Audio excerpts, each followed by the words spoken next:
رضی اللہ تعالیٰ عنہ فرماتے ہیں کہ رسول اللہ صلی اللہ علیہ وآلہ وسلم نے فرمایا، قریب ہے وہ وقت جب تم اپنے پروردگار کو اپنی آنکھوں سے دیکھ لو گے۔ سلطان العاشقین حضرت سخی سلطان محمد نجیب الرحمن مدد اللہ الاقدس لقائے الہی کے متعلق فرماتے ہیں، لقاء سے مراد دیدار یا چہرہ ہے۔ قرآن کی جن آیات میں بھی لقاء کا لفظ استعمال ہوا ہے، اس سے مراد دیدار ہی ہے۔ اللہ کا دیدار آخرت میں اور دنیا میں بھی ممکن ہے، بلکہ خود رب کریم کی یہ چاہت ہے کہ میں پہچانا جاؤں، جو کہ دیدار کیے بغیر ممکن نہیں۔ صراط مستقیم مانگنے کا مطلب ہے اللہ پاک کو مانگنا، یعنی اس کا دیدار اور وصال مانگنا۔ سلطان العاشقین مدد اللہ الاقدس کا طالبان مولا پر احسان ہے کہ انہوں نے صراط مستقیم کے اصل معنی اور صراط مستقیم کی راہ سے واقف فرمایا ہے۔ دیدار الہی اور حضرت موسیٰ علیہ السلام۔ دیدار الہی کے حوالے سے حضرت موسیٰ علیہ السلام کا ایک واقعہ قرآن کریم میں درج ہے۔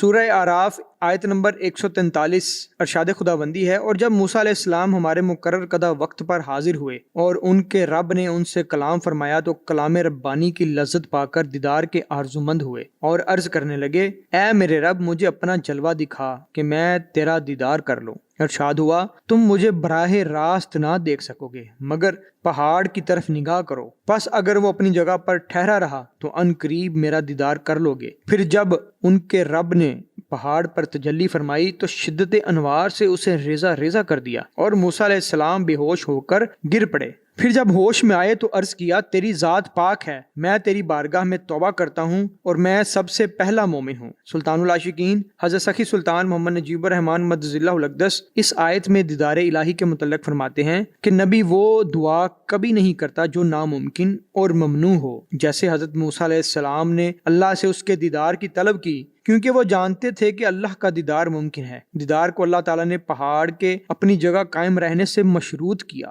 مشروط کرنا ہی اس بات کی دلیل ہے کہ اللہ کا دیدار ممکن ہے۔ سورہ اعراف آیت نمبر 143 میں جب اللہ تعالیٰ نے حضرت موسیٰ علیہ السلام کے دیدار کی خواہش پر کہا کہ لن ترانی، تو دیکھ نہیں سکتا، تو اس کا یہ مطلب نہیں تھا کہ اللہ تعالیٰ کو کوئی بھی نہیں دیکھ سکتا، بلکہ صرف حضرت موسیٰ علیہ السلام ہی مخاطب تھے کہ تو مجھے دیکھنے کی تاب نہیں رکھتا۔ جب اللہ نے تجلی فرمائی تو حضرت موسیٰ علیہ السلام بے ہوش ہو گئے۔ آپ علیہ السلام کا بے ہوش ہونا ہی اس بات کی گواہی ہے کہ آپ علیہ السلام نے کچھ دیکھا تبھی تو بے ہوش ہو گئے، یعنی دیدار الہی کی تاب نہ لا سکے۔ ہوش میں آتے ہی آپ علیہ السلام نے فرمایا کہ میں پہلا مومن ہوں۔ سامعین، مومن وہ ہے جو اللہ کو دیکھ کر اس پر ایمان لائے، یعنی حضرت موسیٰ علیہ السلام نے اللہ کا دیدار کیا، البتہ وہ اس کی تاب نہ لا سکے اور بے ہوش ہو گئے۔ سامعین، فرمودات سلطان العاشقین کی خاصیت ہے کہ طالب جتنا زیادہ ان فرمودات کا مطالعہ کرتا چلا جاتا ہے، قرآن و حدیث کے حقیقی معنی اس کے قلب پر روشن ہوتے چلے جاتے ہیں، اور تصوف کے وہ موضوعات جن کے متعلق عالم گفتگو کرنے سے بھی گھبراتے ہیں، سلطان العاشقین مدد اللہ الاقدس آسان فہم زبان میں انہیں بیان فرماتے ہیں۔ ترک دنیا۔ سورہ عنکبوت آیت نمبر 64 میں ارشاد باری تعالیٰ ہے، اور اے لوگو، یہ دنیا کی زندگی سوائے کھیل تماشے کے اور کچھ نہیں، اور حقیقت میں آخرت کا گھر ہی صحیح زندگی ہے، کاش وہ لوگ یہ راز جانتے ہوں۔ اسی طرح سورہ انعام آیت نمبر 32 میں ارشاد باری تعالیٰ ہے، اور دنیا کی زندگی کی عیش و عشرت کھیل اور تماشے کے سوا کچھ نہیں، اور یقیناً آخرت کا گھر ہی ان لوگوں کے لیے بہتر ہے جو تقوی اختیار کرتے ہیں۔ کیا تم یہ حقیقت نہیں سمجھتے؟ حضور علیہ الصلوۃ والسلام کا فرمان علی شانہ مشکات حدیث نمبر 5212 کہ دنیا کی محبت تمام برائیوں کی جڑ ہے۔ مذکورہ بالا قرآنی آیات اور حدیث سے یہ بات واضح ہوتی ہے کہ دنیاوی محبت ایمان کے لیے سب سے بڑا خطرہ ہے، لیکن اگر دنیا میں رہیں گے تو دنیا کی محبت ترک کیسے ہوگی؟ سلطان العاشقین سخی سلطان محمد نجیب الرحمن مدد اللہ الاقدس فرماتے ہیں، صوفیہ کرام کے فلسفہ کے مطابق ترک دنیا سے مراد ترک ہوس دنیا ہے، یعنی دنیا سے باطنی لا تعلقی کا نام ترک دنیا ہے۔ مزید یہ کہ ترک دنیا سے مراد دنیا کو چھوڑنا نہیں بلکہ اپنے باطن میں دنیا اور اس کی خواہشوں کو شکست دینا ہے، یعنی دل سے دنیا کی محبت نکال دی جائے، کیونکہ جب تک دل سے دنیا کی محبت نہیں نکلے گی اللہ کی محبت نہیں آئے گی۔ اس لیے وصال الہی کے لیے دل سے دنیا اور دنیا کی اشیاء اور مخلوق کی محبت نکالنا ضروری ہے۔ بیعت کے بعد مرشد سب سے پہلے طالب کا تزکیہ نفس اس طرح سے کرتا ہے کہ وہ دل سے اللہ کے سوا ہر شے کی نفی کر دیتا ہے۔ طالب کو محسوس ہوتا ہے کہ اس کا دل بالکل خالی ہے، جس میں نہ کسی کے لیے محبت ہے اور نہ ہی نفرت، یہ ہے نفی۔ ترک دنیا روحانی ہوتا ہے، جسمانی نہیں۔ ریاکاری۔ سورہ انعام آیت نمبر 38 میں اللہ تعالیٰ فرماتا ہے، اور وہ لوگ جو اپنے مالوں کو لوگوں کے دکھاوے کے لیے خرچ کرتے ہیں اور ایمان نہیں لاتے اللہ پر اور نہ قیامت پر، اور جس کا ساتھی شیطان ہو وہ کتنا برا ساتھی ہے۔ مسند احمد حدیث نمبر 24030، حضرت محمود بن لبید رضی اللہ تعالیٰ عنہ سے روایت ہے کہ رسول اکرم صلی اللہ علیہ وآلہ وسلم نے فرمایا کہ مجھے سب سے زیادہ جس چیز کا تم لوگوں پر خوف ہے وہ ہے چھوٹا شرک۔ لوگوں نے عرض کیا یا رسول اللہ صلی اللہ علیہ وآلہ وسلم چھوٹا شرک کیا ہے؟ فرمایا ریاکاری۔ سلطان العاشقین مدظ اللہ الاقدس فرماتے ہیں کہ ریا کی حقیقت یہ ہے کہ خود کو لوگوں کے سامنے پارسا اور نیک ظاہر کیا جائے تاکہ لوگ اس شخص کو زیور پارسائی سے آراستہ سمجھیں اور وہ ان میں مقبول اور ہر دل عزیز ہو جائے، لوگ اسے محترم اور قابل تعظیم جانیں اور نگاہ عزت سے دیکھیں اور اسے اخلاق حسنہ کا نمونہ خیال کریں۔ نفس امارہ، سورہ یوسف آیت نمبر 53 میں اللہ تعالیٰ فرماتا ہے بے شک نفس امارہ برائی کا امر کرتا ہے۔ سلطان العاشقین مدظ اللہ الاقدس فرماتے ہیں یہ نفس کفار، مشرکین، منافقین، فاسقین، طالب دنیا اور فاجر لوگوں کا ہوتا ہے۔ اگر اس کی اصلاح اور تربیت نہ کی جائے تو یہ اپنی سرکشی، بغاوت اور طغیانی میں ترقی کرتا ہے اور انسان سے حیوان، حیوان سے درندہ بلکہ مطلق شیطان بن جاتا ہے۔ نفس لوامہ، سورہ القیامہ آیت نمبر 1 اور 2 میں ارشاد باری تعالیٰ ہے خبردار میں قسم کھاتا ہوں روز قیامت کی اور نیز قسم کھاتا ہوں نفس لوامہ یعنی گناہوں پر ملامت کرنے والے نفس کی۔ سلطان الفقر ہفتم سلطان العاشقین مدظ اللہ الاقدس فرماتے ہیں کہ اگر نفس کی اصلاح اور نیک تربیت شروع ہو جائے تو وہ بتدریج اوصاف حمیدہ اختیار کرتا ہے اور باطن میں عالم ملکوت کی طرف ترقی کرتا ہے، جہاں نفس امارہ سے لوامہ ہو جاتا ہے۔ لوامہ کے معنی ہے ملامت کرنے والا، یعنی گناہ پر انسان کو اس کا نفس ملامت کرتا ہے اور پشیمانی دلاتا ہے۔ ایسے نفس کو موت، روز قیامت اور حساب کتاب وغیرہ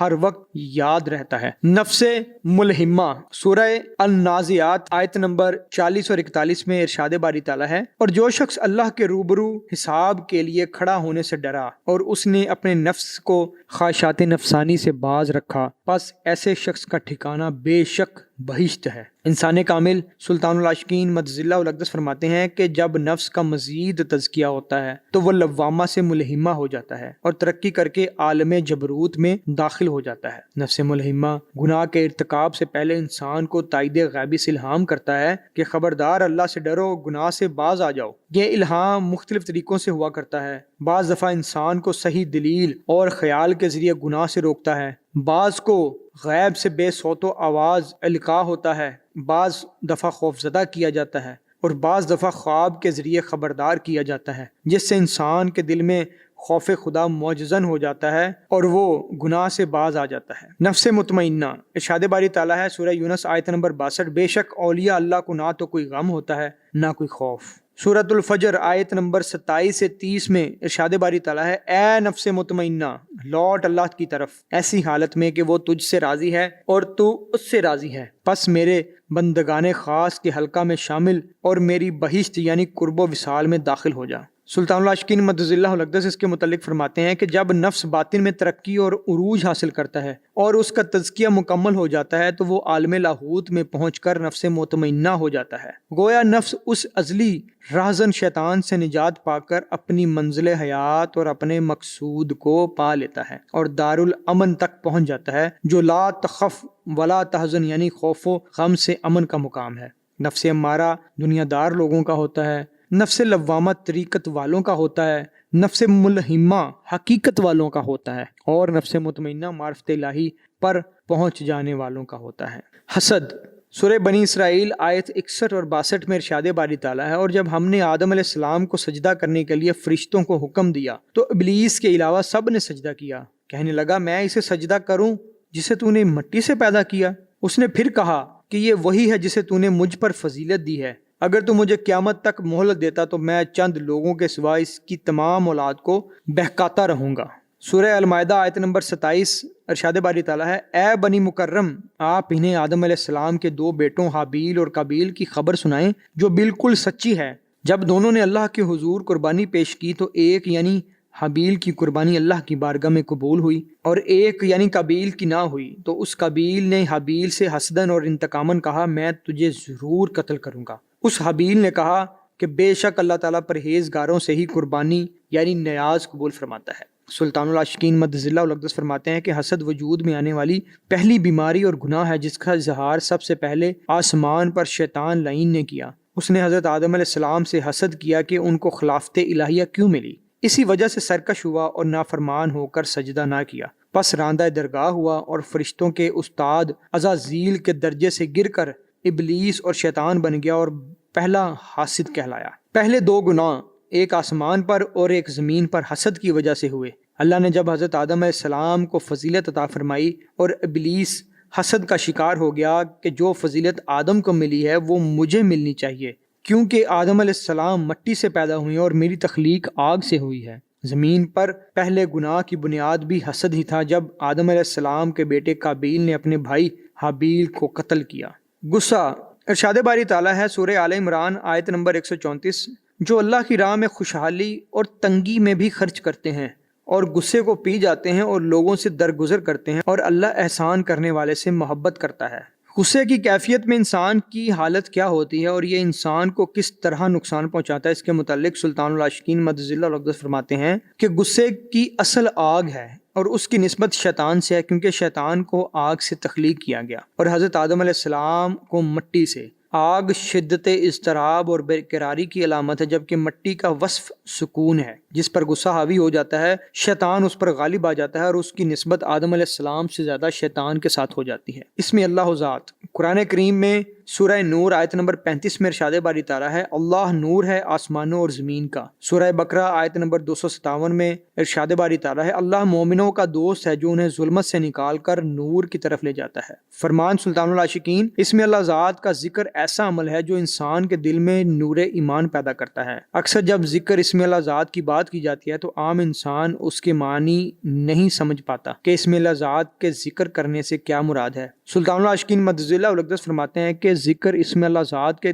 3 طریقے ہیں۔ ایک پاس انفاس کا ذکر ہے، دوسرا تصور ہے جسے مشاہدہ بھی کہا گیا ہے، اور تیسرا مشق مرکوم وجودیہ۔ ذکر پاس انفاس کا ذکر صرف سانسوں کے ساتھ کیا جاتا ہے، نہ آواز نکلے، نہ ہونٹ اور نہ زبان ہلے۔